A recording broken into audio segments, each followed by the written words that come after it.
commencer par me présenter. Je suis Frédéric Ravilly, je suis chargé de mission au sein de la Technopole Atlampol et je suis également le délégué régional du pôle mer Atlantique en région Pays de la Loire.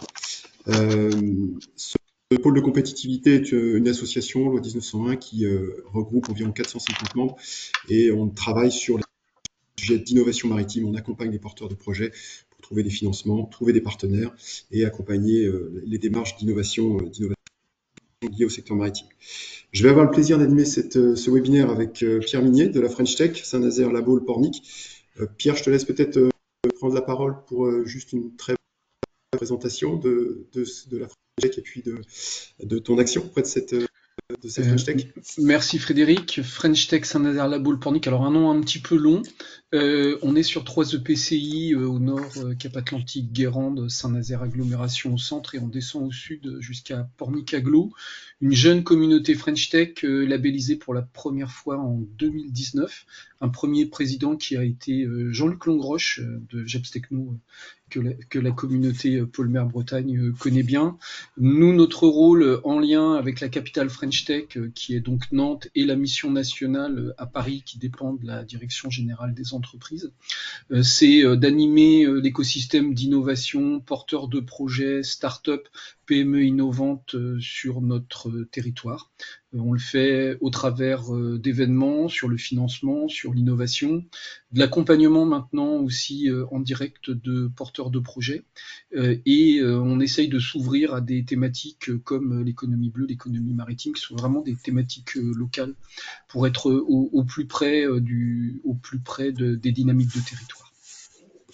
115 membres, des indépendants freelance jusqu'à des ETI comme IDEA pour la plus connue sur le territoire. Parfait, merci beaucoup Pierre. Donc le webinaire va se dérouler de la manière suivante. On va commencer évidemment par un rappel des objectifs. Vous allez voir que ce webinaire en fait est un premier événement qui va s'inscrire dans une démarche plus sur un temps un petit peu plus long. Ensuite, on aura le plaisir de l'intervention de Marc Lafosse, qui est administrateur et président de la commission EMR, donc énergie marine renouvelable, du syndicat des énergies renouvelables. Alors, on le laissera se présenter tout à l'heure. Pour l'instant, vos micros sont coupés, mais vous aurez l'occasion, après l'intervention de Marc, de poser toutes les questions que vous souhaitez sur les sujets qu'il vous aura présentés. Et puis, on conclura, Pierre et moi, sur effectivement la suite un petit peu de ce webinaire et puis les événements qui vont se dérouler sur le mois de mai, dont on va vous reparler en détail. Voilà. Alors, je vous propose d'attaquer évidemment par les objectifs de ce webinaire. Donc, il s'inscrit, comme l'a dit, ça vous sera redit à quelques reprises, mais il s'inscrit dans une série en fait de 4 webinaires destinés à faire découvrir l'économie maritime, notamment aux acteurs des communautés French Tech. Et puis ceci, donc, ça s'inscrit dans une perspective plus long terme, comme je le disais, pour une semaine bleue, on peut la qualifier comme ça, où nous aurons plusieurs événements au mois de mai, en l'occurrence, sur lesquels on va revenir. Donc ça s'inscrit encore plus généralement dans une année un peu particulière pour le monde maritime, puisque 2025 est l'année de la mer, avec de gros événements, y compris internationaux, comme l'UNOC, qui va se dérouler en juin à Nice. Donc, ce webinaire a plusieurs objectifs. D'abord, pour ceux qui connaissent pas le monde maritime, de donner envie d'en savoir un petit peu plus, de mieux connaître ses activités. Et puis, justement, pour des entreprises qui sont aujourd'hui pas tournées vers le monde maritime, essayer de vous pousser un petit peu plus vers les littoraux et vers ces activités. Et puis, peut-être de découvrir de nouvelles opportunités dans vos développements.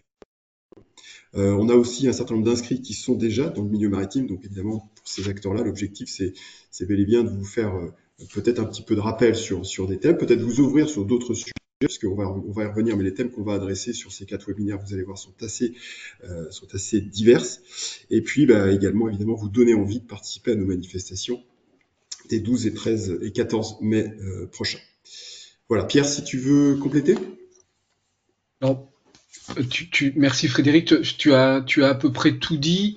Donc c'est le premier rendez-vous d'un cycle de 4 dates. Nous, côté French Tech, l'objectif c'est vraiment de faire monter en connaissance notre communauté, qui n'est pas forcément au fait des domaines stratégiques d'innovation de l'économie bleue, qu'on s'est naturellement adossé au pôle mer Bretagne Atlantique qui nous a paru le plus expert en la matière sur notre zone géographique.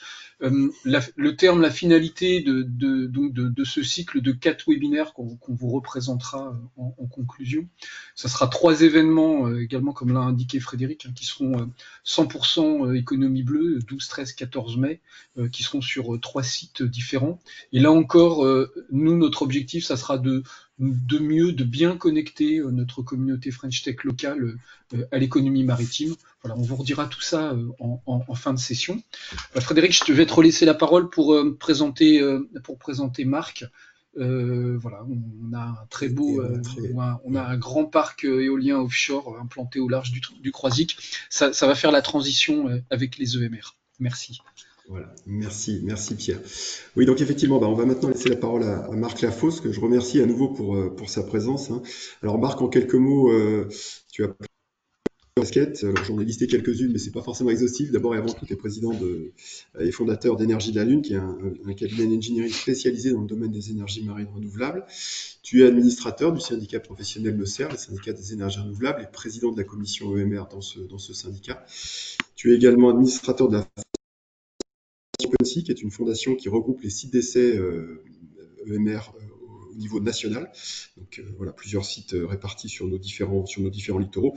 Et puis je l'ai pas noté là, tu es également président du comité R&D de la filière des industriels de la mer.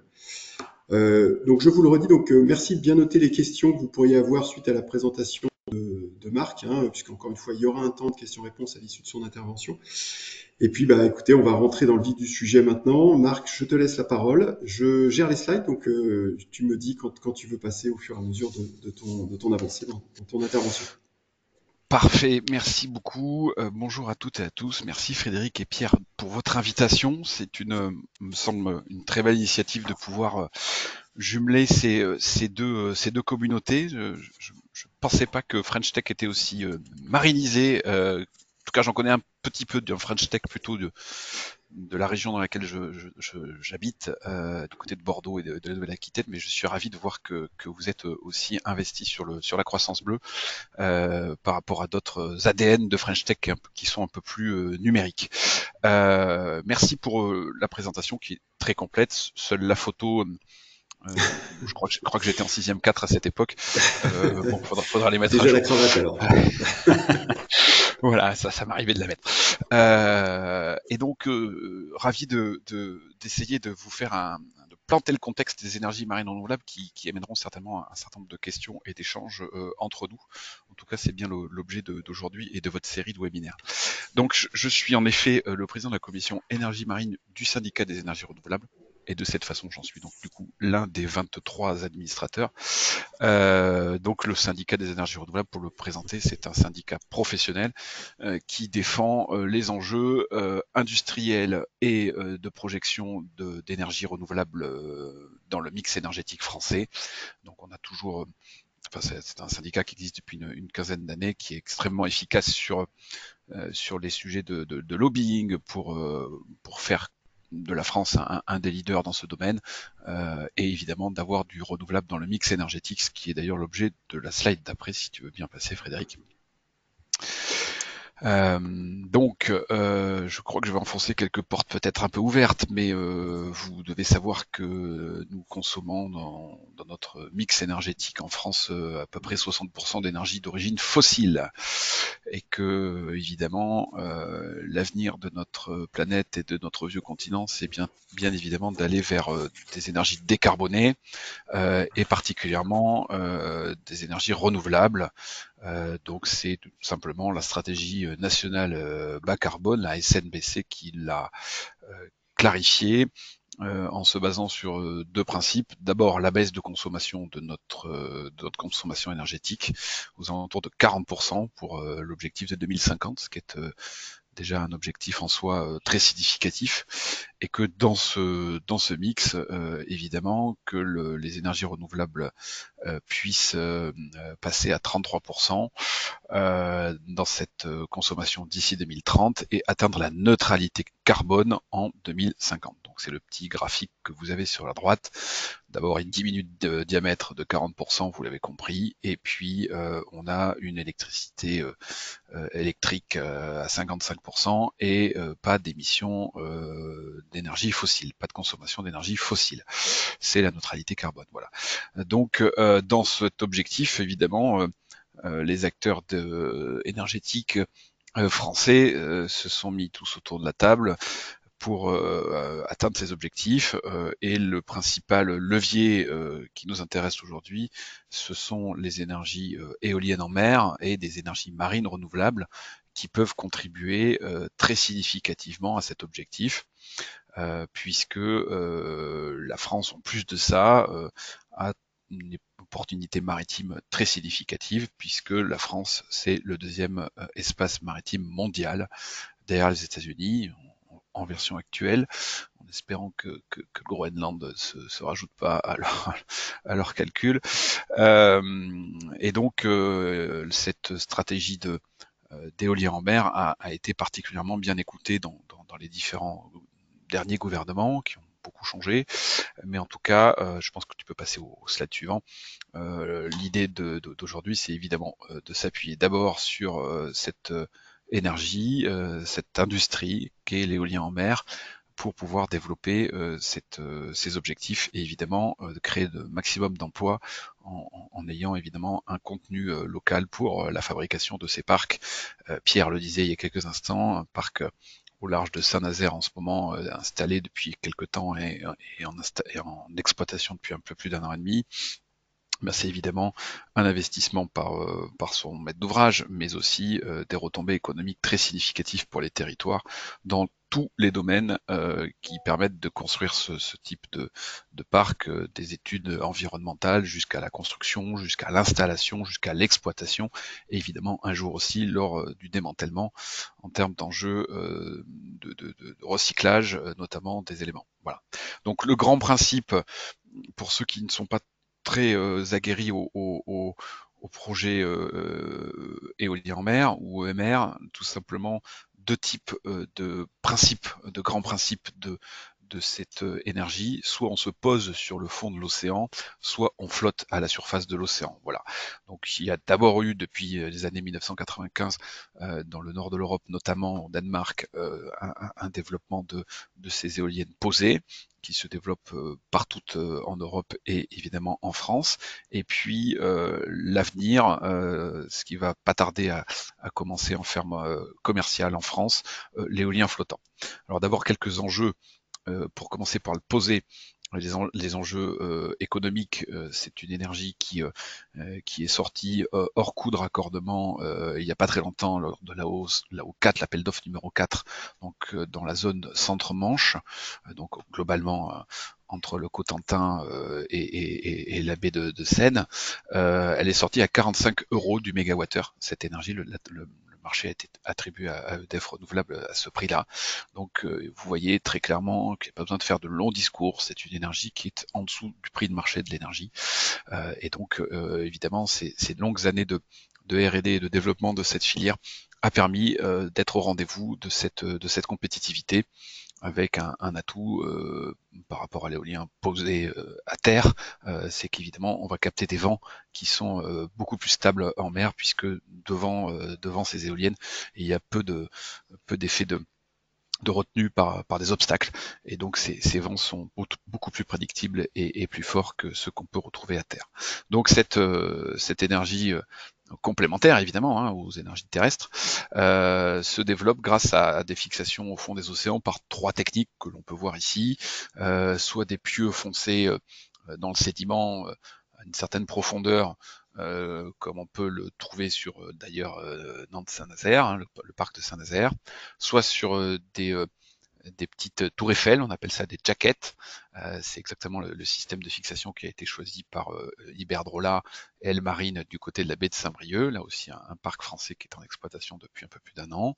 Et puis troisième solution, des embases gravitaires que l'on voit ici en gris, c'est la solution qui a été choisie sur Fécamp, du fait de la géologie de cette zone qui est plutôt composée de silex et de marne compacte et de craie, et pour éviter de creuser dans ce substrat qui est pas simple à gérer. Voilà, donc aujourd'hui on a des machines qui font à peu près cette taille là que vous voyez sur ce schéma. Et demain, l'avenir, c'est évidemment d'augmenter la puissance installée de ces machines en augmentant la voilure, notamment donc la taille des pales. Donc actuellement, on a plutôt installé sur ces parcs des machines de 6 ou 8 et quelques mégawatts. L'objectif est d'aller vers le gigantisme. Donc vous voyez que ça prend une taille significative et assez comparable à la taille de la tour Eiffel. Avec des pales qui sont aujourd'hui en cours de construction dans certaines usines, notamment dans des usines françaises, qui font à peu près 117 mètres de long, avec des innovations qui ont été amenées notamment par les matériaux composites, dont la région Pays de la Loire est assez friande d'ailleurs et crée beaucoup d'emplois dans ce domaine. Ces technos permettent d'aller espérer des machines qui sont en cours de test actuellement. C'est les deux articles qui sont juste en dessous, avec une puissance unitaire aux alentours de 21-22 MW. Voilà. Donc le défi est évidemment aussi dans l'installation. Vous voyez le schéma du bateau sur ses pattes qu'on appelle un jack-up, qui permettra d'aller installer ces éoliennes en mer posées au large de nos côtes. Là aussi, il y a un bel élan d'innovation pour que ces bateaux augmentent leur capacité de levage et leur taille. Et évidemment la hauteur aussi du jack-up qui ira certainement dans des eaux de 70 mètres dans très peu de temps. Donc c'est une première solution technique. Deuxième solution technique, c'est évidemment d'aller faire du flottant, puisque le gros avantage est d'assembler ces éoliennes à quai dans un port à proximité de la zone commerciale, et puis ensuite de remorquer sur zone pour se raccorder. Donc là encore, on a quelques éléments économiques plutôt très positifs qui confirment que cette filière se développe et atteint des modèles économiques extrêmement intéressants dans un mix énergétique et dans le marché de l'énergie électrique.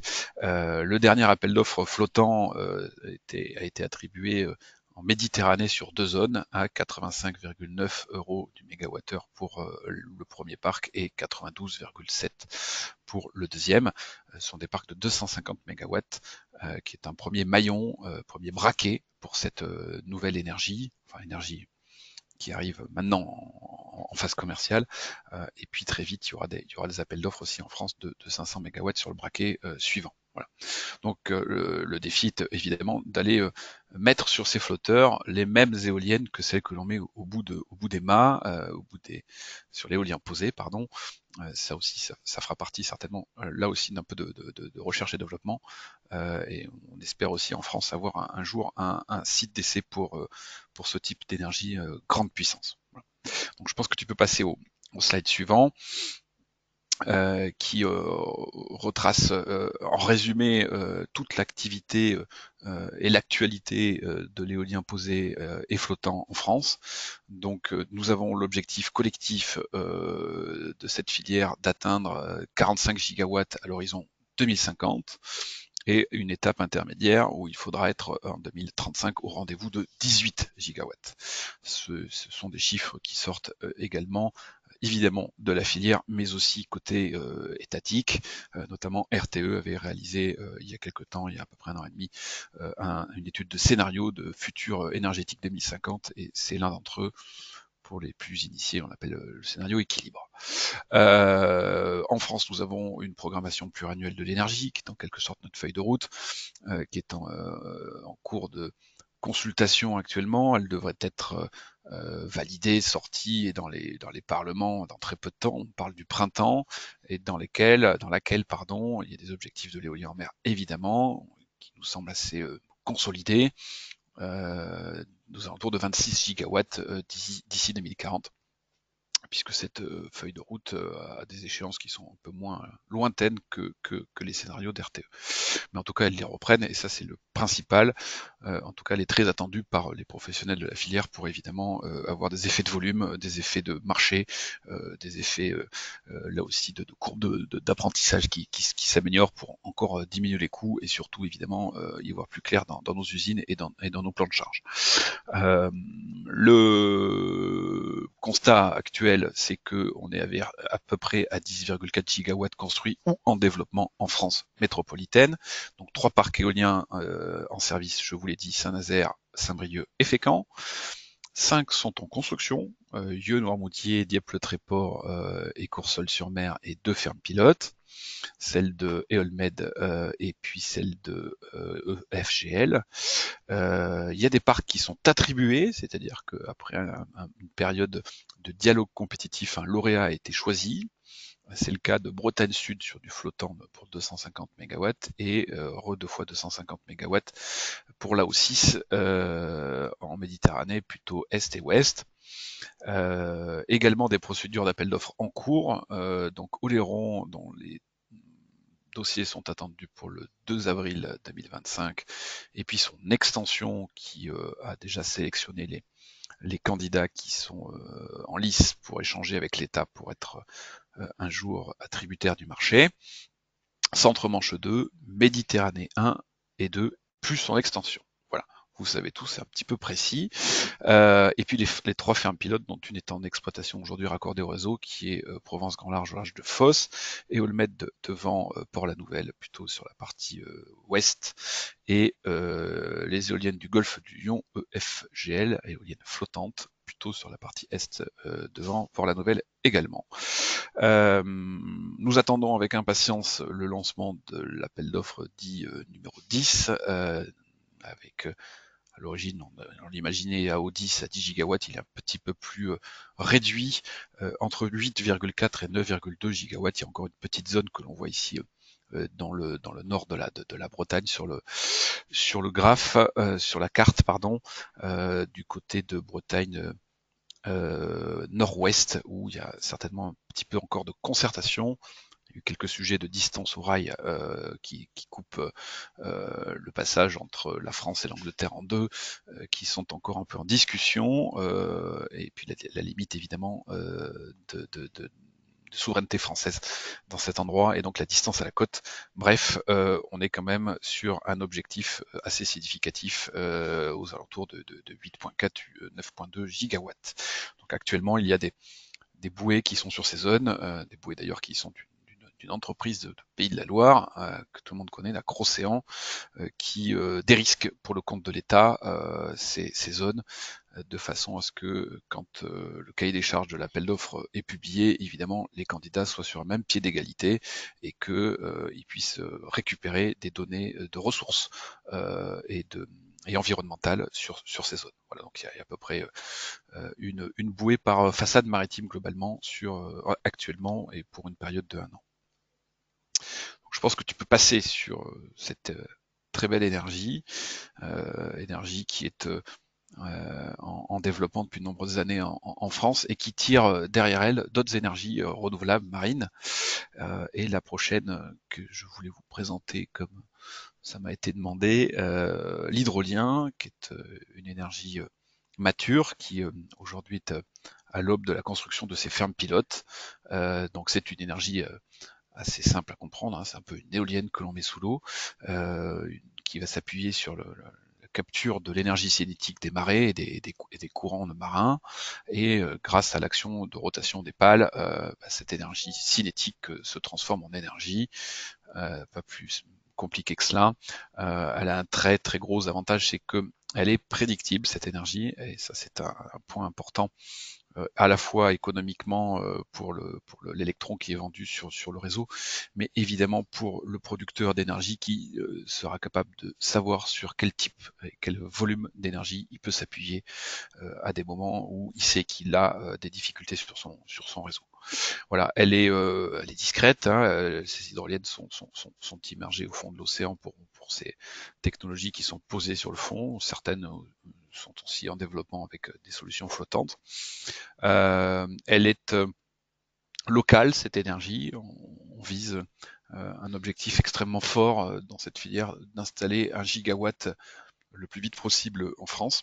Et 1 gigawatt, ça correspond à une énergie qui sera aux alentours de 80 € du mégawattheure, donc une économie très intéressante pour ce mix énergétique dont on parle depuis tout à l'heure, mais aussi créatrice d'emplois, car c'est une énergie extrêmement française, avec des industriels fortement investis dans cette filière, et qui pourrait créer jusqu'à 6000 emplois locaux. Le premier projet de ferme pilote qui s'appelle Flowatt, que je vais détailler un peu après, a un fort contenu local. Peut-être une erreur sur ce slide, c'est pas 60% de valeur de projet, mais quasiment 80 d'entreprises qui sont françaises, qui vont constituer les sous-ensembles de ces hydroliennes de cette ferme pilote appelée Flowatt. Voilà. Et puis l'impact environnemental est également minime. Alors il faut évidemment continuer à le calculer. Moi, en tout cas, c'est mon métier en tant qu'océanographe, mais il y a des énormes atouts, il y a une emprise limitée parce que l'eau est 800 fois plus dense que l'air, donc il y a une forte densité d'énergétique, et puis il y a des rotors qui ont des tailles assez significatives quand même, qui tournent très lentement, et donc ils sont inoffensifs pour la macrofaune marine ou la mégafaune marine, ou encore les poissons. Voilà. Et il y a un atout également dans cette énergie, c'est que on a l'habitude de chercher des endroits où il y a des très forts courants, hein. Comme pour l'éolien, dans la formule physique de la production de l'énergie, la vitesse est au cube. Donc plus il y a un courant intéressant, plus évidemment la production sera forte. Et donc dans les zones où il y a des très forts courants, en général, il y a assez peu de conflits d'usage, notamment des pêches qui sont pas du tout les mêmes que celles que l'on peut voir dans des zones à faible courant. Voilà. Donc on a l'habitude de dire qu'il n'y a pas ou peu de conflits d'usage. Donc un cas concret sur la slide d'après, si Frédéric n'est pas en train de manger son sandwich, les cartographies des ressources en France métropolitaine.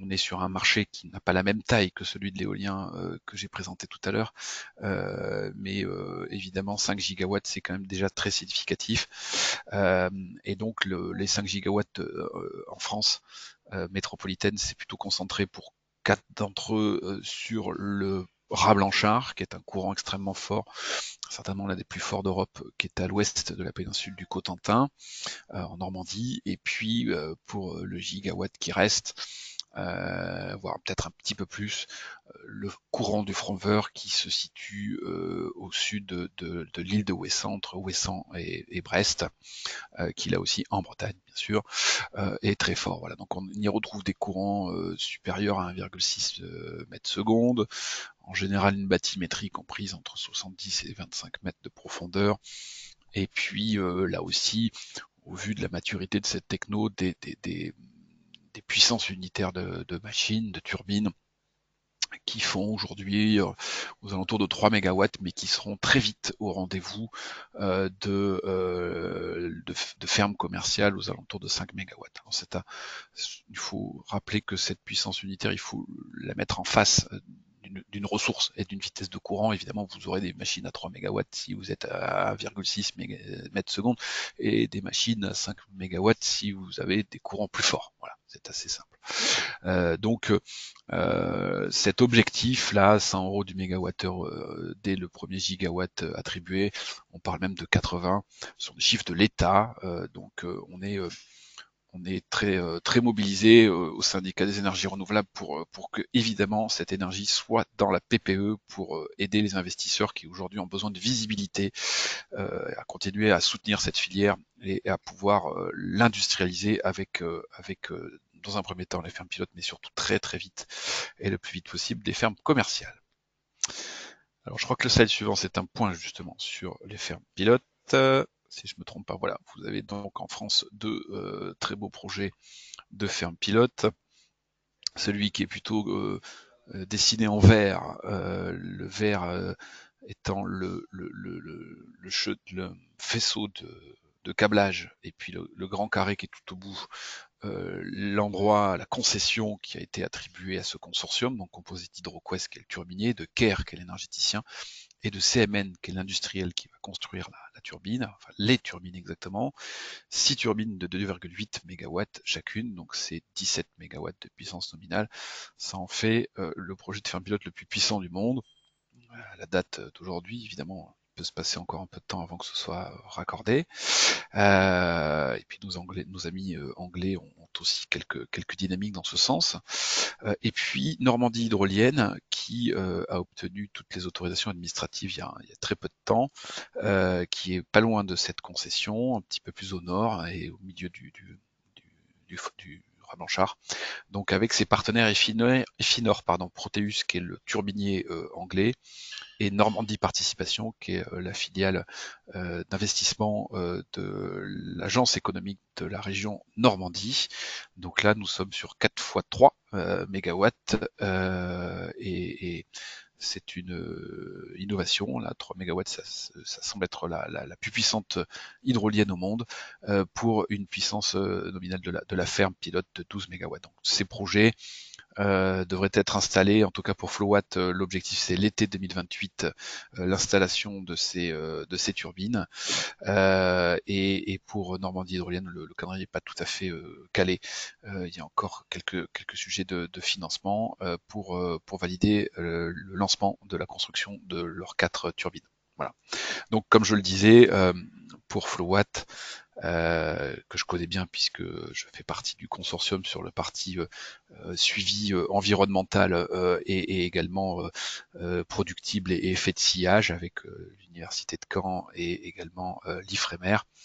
L'objectif évidemment c'est de se mettre au travail le plus vite possible. C'est un consortium qui a été soutenu il y a déjà quelques temps, mais c'est désormais engagé par l'ADEME et les investissements d'avenir. Voilà pour cette énergie. Je crois que voilà, il y a les objectifs maintenant.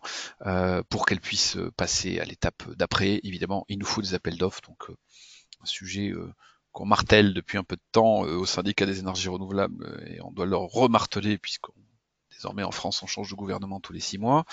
Et donc l'objectif est de lancer un appel d'offres en 2027 pour 250 mégawatts au Raz Blanchard. Je rappelle ce chiffre qui est parfaitement calqué sur le braquet de l'éolien flottant tout à l'heure.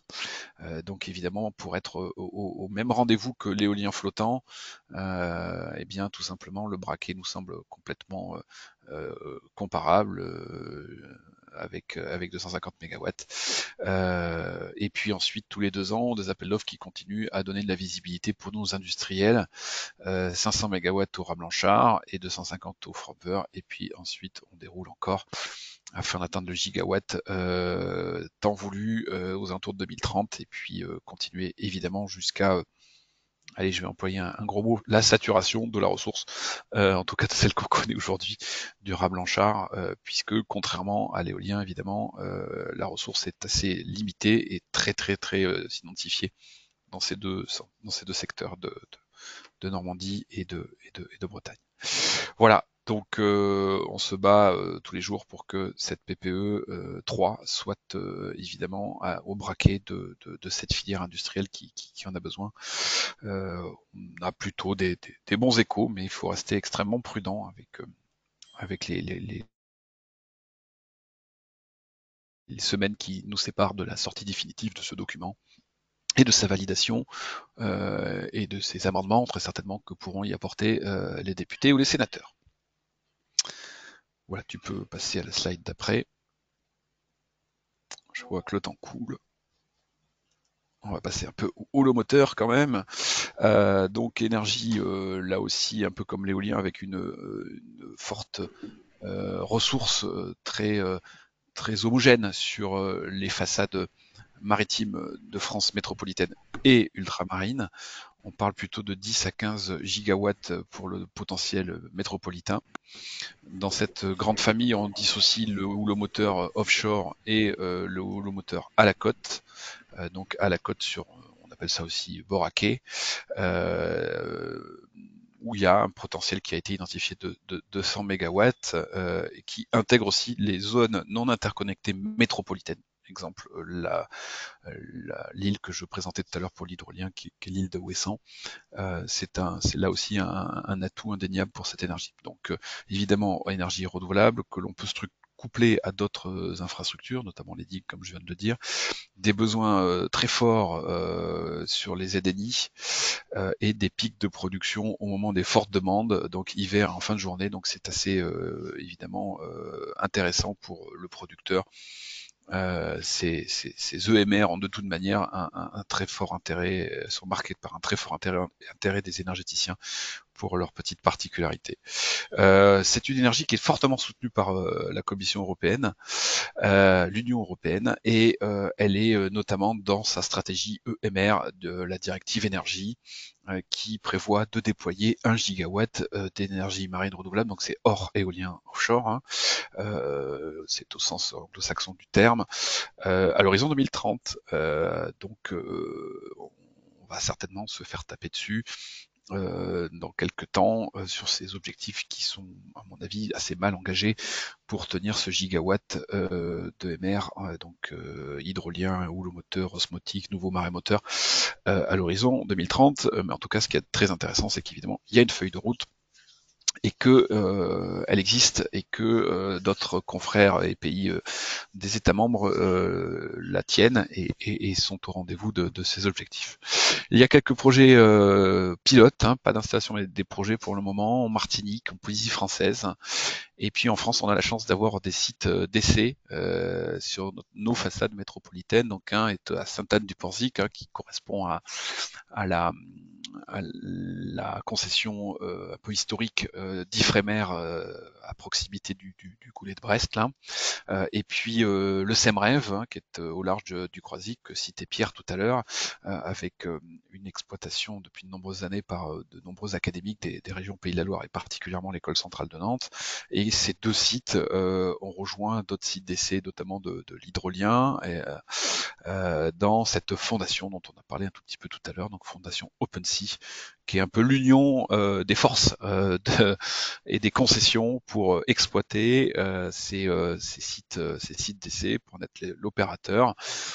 L'objectif évidemment étant de faire de l'expérience en mer sur ces sites, avec des sites qui sont raccordés au réseau électrique.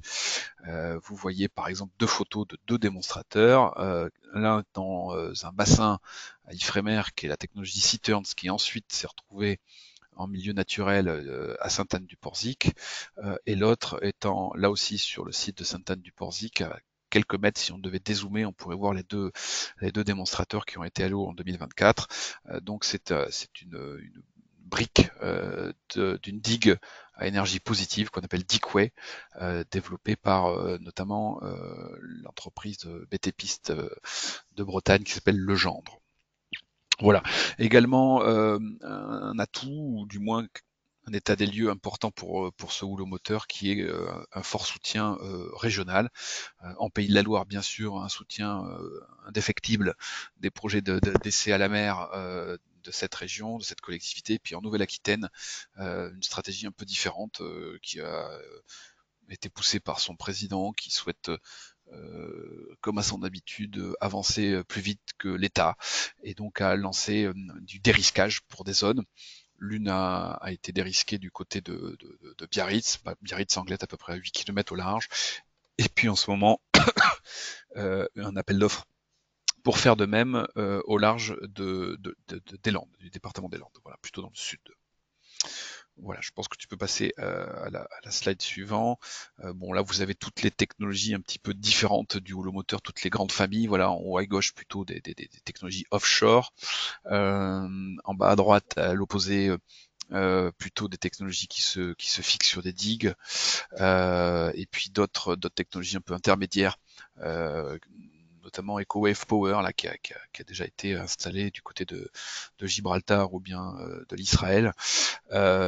Voilà, vous avez tout un tas d'innovations autour de cette énergie, avec plusieurs systèmes, des systèmes de bouées absorbeurs, de points absorbeurs, pardon, des systèmes de pistons, des systèmes aussi de portes qui se mettent en battement. Là, on voit AW Energy qui en fait partie, ou Wave Roller. Également des mouvements au passage des trains de houle qui entraînent des alternateurs et des systèmes hydrauliques avec de l'huile et des pistons qui permettent de produire de l'énergie avec tout simplement un alternateur au bout de ces tuyauteries, on va dire, en quelque sorte. Donc je vais pas rentrer trop dans les détails, j'aurai pas suffisamment de temps. Et tout cela, évidemment, a un objectif, c'est de passer à l'étape d'après, c'est-à-dire de se retrouver en fin pilote le plus vite possible.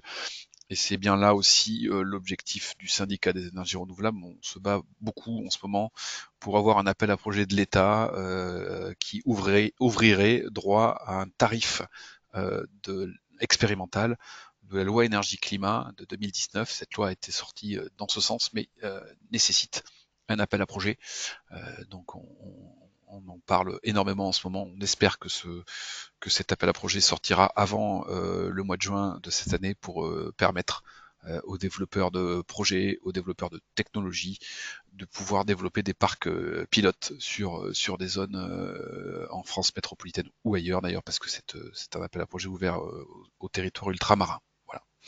Je vais finir par le slide 16 et 17 des EMR et de ce que ça apporte en termes de filière et ce que ça crée en termes d'emploi. Bien évidemment, donc là vous avez un slide photographique de l'Observatoire des énergies de la mer qui depuis 8 ans compte les emplois. Ce n'est pas du tout de la projection à partir d'un questionnaire. Hein. C'est un questionnaire qui est envoyé aux entreprises.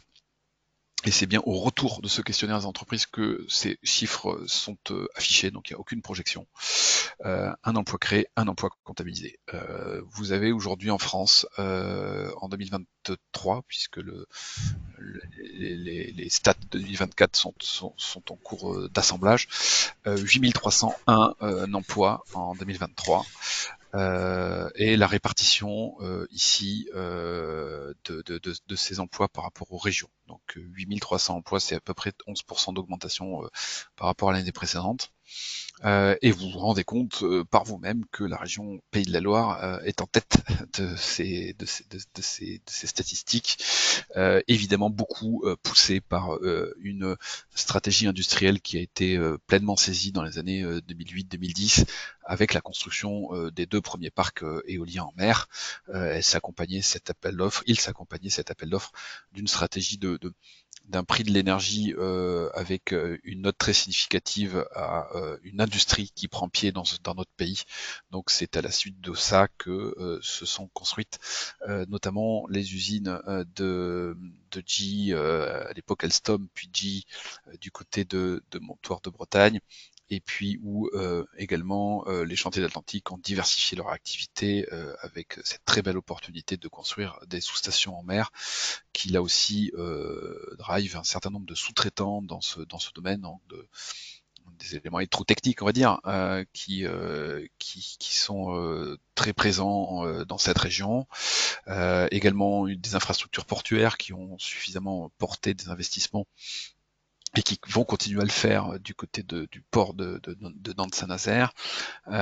Également un tissu académique extrêmement développé. Je parlais d'OpenSea tout à l'heure, mais bien sûr plein d'autres filières parallèles, du drone, de la défense, des matériaux composites, du numérique bien sûr qui nous réunit aujourd'hui, et puis des installations en mer qui ont depuis une petite quinzaine d'années vu le jour et qui sont évidemment là aussi en exploitation et qui permettent de continuer à développer, de monter en compétences tout cela, et puis une stratégie des collectivités qui lésinent pas sur les formations autour de ces énergies. Voilà.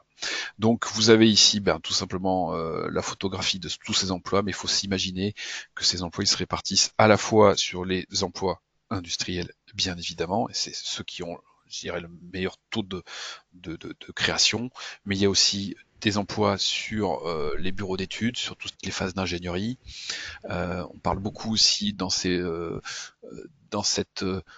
filière, enfin ce sous-ensemble de filières d'intelligence artificielle qui aide au traitement des données qui sont acquises sur ces parcs. Je pense par exemple à l'acoustique ou la reconnaissance de signatures acoustiques de mammifères marins qui sont traités par de l'intelligence artificielle avant d'être évidemment traité par des océanographes. En opération et maintenance, là aussi des acteurs extrêmement diversifiés et très présents sur votre territoire pour aller sur ces parcs et d'aller opérer la maintenance de ces éoliennes ou bientôt de ces houlomoteurs, etc.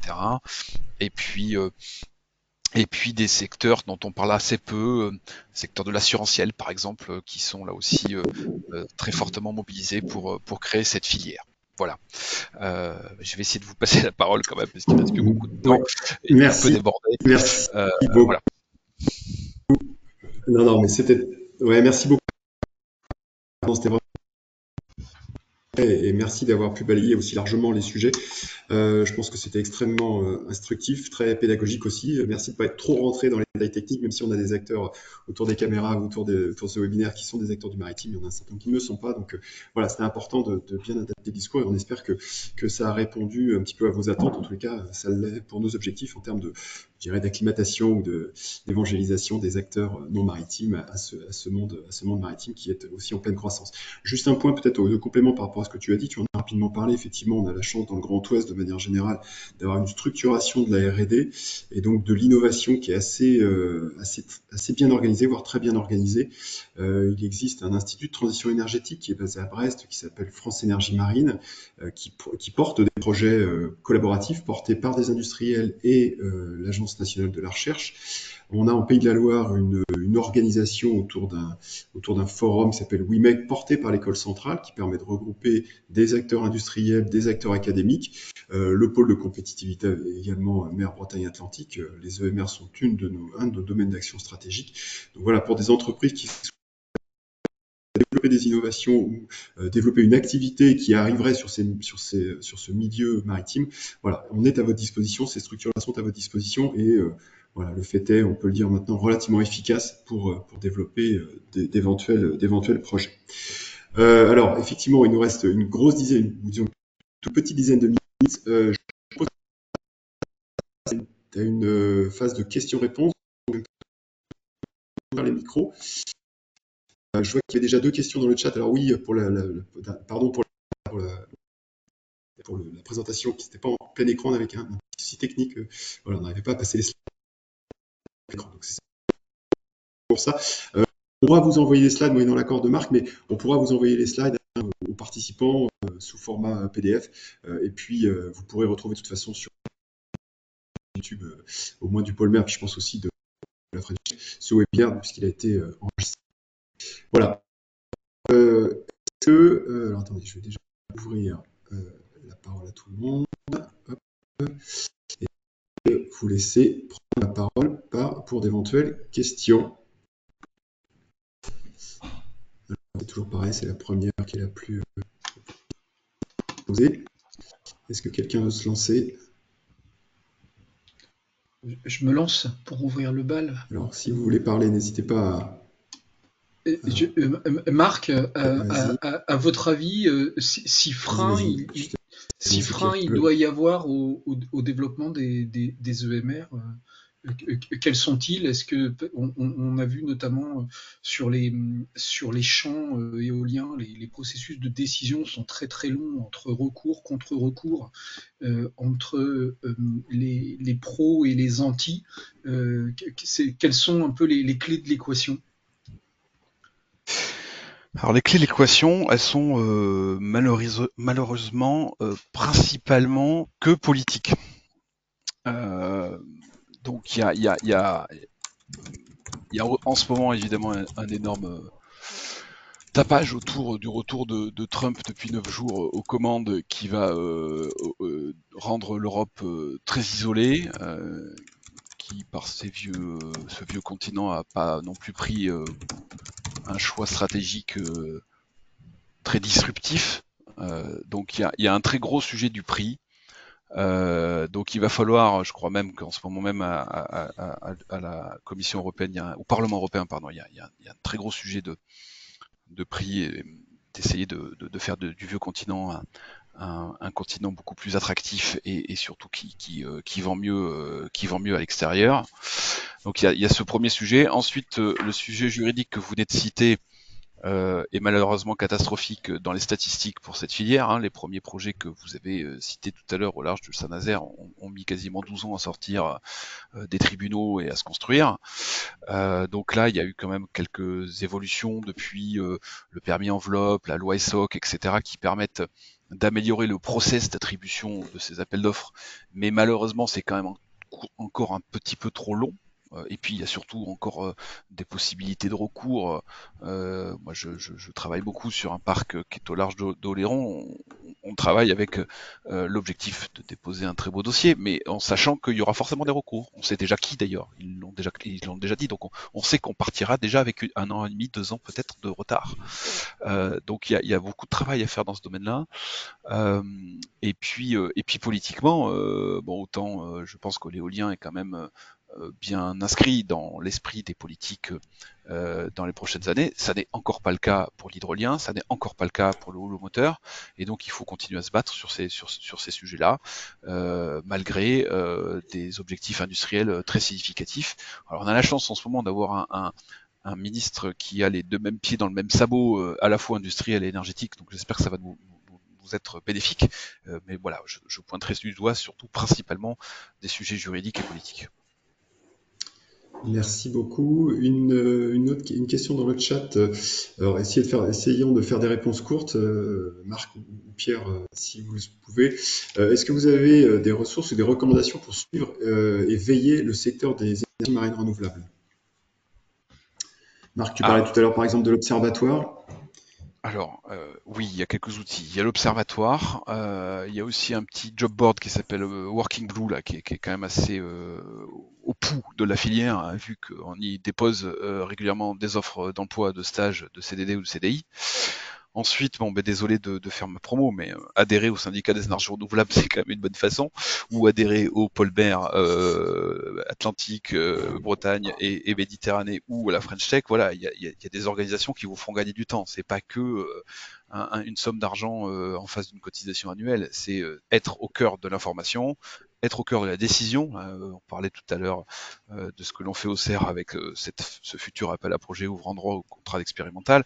On l'échange entre nous, on l'échange entre adhérents. Si vous n'êtes pas dedans en la mêlée, c'est difficile ensuite d'avoir une législation qui vous soutient et qui vous facilite la vie.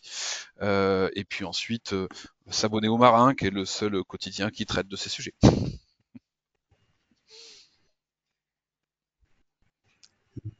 Le Marin ou Mer et Marine du Télégramme pour la publication parallèle. Merci Marc. Alors je me permets, j'avais une question parce qu'effectivement dans les communautés French Tech, il y a, comme tu l'as dit, beaucoup d'acteurs du digital. Est-ce que tu peux nous donner quelques éléments sur lesquels les aspects du digital justement peuvent accompagner des démarches aussi bien sur les phases de construction que d'exploitation des fermes EMR, qu'elles soient pour l'éolien, le moteur ou l'hydrolien? Alors moi, je suis moins un spécialiste, je suis pas du tout du métier de la partie énergétique, mais j'imagine que du côté des producteurs, il y a un maximum de choses qui sont dématérialisées et qui permettent une meilleure gestion de projet à chaque phase de ces exploitations. Moi, ce sur quoi je peux un peu plus développer, c'est sur les aspects environnementaux. Aujourd'hui, on a euh, des objectifs avant la construction, pendant l'exploitation et certainement pendant le démantèlement, de suivi de l'environnement qui nous sont imposés par des directives et par, heureusement, les représentants de l'État en région sur ces aspects environnementaux. Du coup, on déploie des capteurs significativement sur les parcs, par exemple des bouées qui vont enregistrer les paramètres physico-chimiques, qui vont enregistrer les sons des mammifères marins et qui vont être comparés aux états initiaux qui ont été réalisés avant la construction. Donc ces données, elles sont extrêmement nombreuses et elles remontent à un endroit où, évidemment, plus on a l'information le plus tôt possible, donc des données en temps réel, et elles sont évidemment stockées sur des serveurs et des interfaces et des plateformes qui permettent de suivre tout cela. Donc il y a une vraie innovation autour de ça. Il y a une vraie innovation également autour de la protection qu'on fait de ces données. Alors c'est évidemment là-dedans qu'on peut ouvrir, je crois que c'est l'un de vos prochains thématiques de webinaire, donc c'est la cybersécurité. si quelqu'un venait à modifier le nombre de chants des baleines sur un parc avant projet par une cyberattaque, évidemment, ça serait catastrophique. Donc il y a un vrai sujet d'appliquer je dirais des aspects très matures de la filière du numérique à nos objectifs, notamment ceux-ci de cyberattaque. Et on voit très clairement aussi l'évolution dans le cahier des charges des éoliennes en mer de cet aspect qui est de plus en plus important.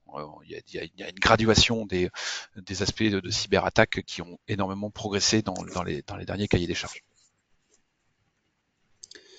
Merci beaucoup, Marc. Alors, je vois qu'il est 13h. On va encore garder. On va s'arrêter là pour les questions. Donc, surtout, n'hésitez pas. On vous enverra nos coordonnées à Pierre et moi-même pour vous éventuellement répondre à des questions complémentaires. On pourra passer à Marc le cas échéant. Et puis, je vous propose qu'on avance parce qu'on avait encore quelques messages à vous passer avant de vous libérer, vous permettre peut-être d'aller manger pour la plupart. Merci beaucoup, Marc, encore une fois, de ton intervention. Alors, on est désolé que ta caméra n'ait pas pu fonctionner, mais bon, encore une fois, les gens vont rester sur une image de toi extrêmement jeune. Donc, voilà, je pense que c'est pas mal quand même. Merci encore de ta présence. Voilà, c'est ça. Merci encore de ta présence et puis de ton intervention, encore une fois, que je pense extrêmement pertinente. Voilà, alors je vous propose qu'on enchaîne. Je vais simplement rajouter un tout petit commentaire quand même par rapport aux sujets digitaux. Là, je remets ma casquette plutôt expertise maritime côté pôle mer Bretagne Atlantique, évidemment sur les sujets de monitoring des structures. Vous savez, comme vous le savez, on est dans un milieu complexe, hein, que ce soit l'hydrolien, l'éolien en mer, les vents marins sont des vents forts, les problématiques de l'eau salée, évidemment, c'est des problématiques fortes en termes d'impact sur les structures. Et donc, tout ce qui est monitoring, aussi bien pour les phases de construction que d'exploitation des parcs, les capteurs, la gestion de ces données, pour pouvoir suivre la vie de ces parcs, sont des éléments clés pour la rentabilité, in fine, de ces grands systèmes de production d'énergie. Donc là aussi, peut-être des opportunités pour des acteurs sur ces sujets-là dans d'autres domaines d'activité. Voilà. Donc on voulait revenir très rapidement, et encore une fois, on va pas vous prendre énormément de temps, mais compléter un petit peu les informations sur les futurs rendez-vous à venir. Donc plusieurs webinaires qu'on va dérouler jusqu'au mois de mai, comme vous l'avez compris en introduction, sur les mois de mars, de février, de mars et d'avril, donc avec les thèmes qui vous sont présentés là. Et puis un certain nombre d'événements, donc cette fameuse semaine du mois de mai 12, 13, 14, sur on va revenir juste après. Donc Pierre, si tu veux bien, je te laisse prendre la parole pour les deux événements qui te concernent plus directement, les 12 et 14 mai prochains. Ok, je crois qu'on a une slide. Hein, oui. Donc, voilà, ça y est. Oui, la finalité en fait de cette montée en connaissance, comme je le disais tout à l'heure, et je remercie Marc pour cette première session très instructive, c'est d'aller au 12 mai à un événement qui va s'appeler l'École de l'investissement. Ça sera la 3e édition. C'est un événement qui est soutenu par la French Tech National, hein, dans le cadre d'un programme qui s'appelle Community Fund. Et qui va avoir pour objectif d'être assez prospectif. Il sera orienté start-up, projets innovants dans des PME déjà établies, parce que sur notre territoire, on ne se limite pas aux start-up. Marc parlait tout à l'heure du projet Dico. J'ai mis un petit commentaire parce qu'en fait, il associe Geps Techno qui fournit l'infrastructure, hein, de mémoire. Et Geps travaille aussi, par exemple, avec Life sur la production d'hydrogène décarboné adossé à Semrev au large du Croisic. Donc, ce rendez-vous aura vocation donc à rassembler les startups, les porteurs de projets, des business angels, des fonds d'investissement, des banques comme le fonds bleu de BPGO, et voilà, de dresser un peu un paysage de l'innovation et du montage de projets innovants en lien avec l'économie bleue, sur fond de connaissances et de compétences qu'on aura acquises durant les 4 rendez-vous. Donc ça sera vraiment très start-up, projet à potentiel de développement. Le 13, je te laisserai en parler après, Frédéric. Et le 14, donc à la Baule à Atlantia pour le 12. Et le 14, on reviendra à Saint-Nazaire pour là travailler plutôt sur les 16-25 ans, dans le cadre d'un projet européen qui s'appelle Atlic, qui est opéré par l'école de design et le Fab Lab nazérien Blue Lab, dont nous, on est un peu compagnons de route de ce projet. C'est également orienté économie bleue, mais alors là vraiment on est dans l'idéation et la jeune génération qui imagine des solutions horizon 2050. On est sur les mêmes domaines stratégiques d'innovation que ceux du pôle mer Bretagne. La session de lancement, c'était lundi et mardi de cette semaine. Il y avait 60 étudiants qui étaient rassemblés aux Beaux-Arts à Saint-Nazaire. Voilà, donc ils ont commencé à poser un petit peu l'état des lieux et la solution qu'ils imaginent pour 2050. Ils vont maintenant rentrer dans leurs écoles et travailler pendant quelques mois. Et on les retrouvera le 14 mai à Saint-Nazaire au SPI numérique, qui est donc un grand lieu de coworking, pour la présentation des projets. Et donc il y aura des sessions de pitch. Et ça nous permettra comme ça d'avoir un ensemble cohérent, parce que ces projets sont peut-être les startups de demain, pourquoi pas. Voilà, je te laisse Frédéric avec l'événement du 13 qui Merci. s'intercalera entre les deux. Voilà.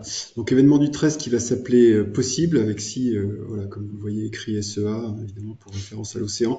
On a un événement extrêmement important qui est maintenant récurrent ici en Pays de la Loire et donc à Saint-Nazaire en l'occurrence sur la propulsion par le vent. L'objectif de cet événement Possible, qui donc, dans la première édition aura lieu cette année, c'est de discuter, d'échanger sur les sujets de décarbonation, mais sur tout le reste en fait, et pas uniquement sur la propulsion par le vent pour décarboner le monde maritime. Donc c'est un événement qui se donne pour objectif d'être un événement prospectif.